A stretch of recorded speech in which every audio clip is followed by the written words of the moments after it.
আসসালামু আলাইকুম রহমতুল্লাহ। আলহামদুলিল্লাহ,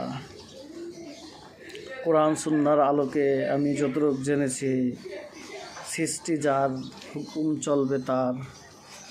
অতএব যদি এই কথাটাই সত্য হয়ে থাকে, তাহলে রাষ্ট্রের অন্তর্বর্তীকালীন সরকারের পক্ষে যারাই উপদেষ্টা আছেন, তাদের প্রতি আকুল আবেদন এই যে তারা যেন কোরআন সুন্নাহ অনুযায়ী রাষ্ট্রের বিধান অর্থাৎ আইন কায়েম করেন এবং কি রাষ্ট্রের মুসলিম অমুসলিম নেতা যারাই হন না কেন, তাদেরকে নির্দিষ্ট মন্ত্রণালয়ে বসানোর ব্যবস্থা করেন যোগ্য ব্যক্তি দেখে এবং নির্বাচনের জন্য তাড়াহুড়ো না করে কীভাবে কোরআন সুন্নাহর আইন কায়েম করা যায় সেই ব্যাপারে সতর্ক থাকুন।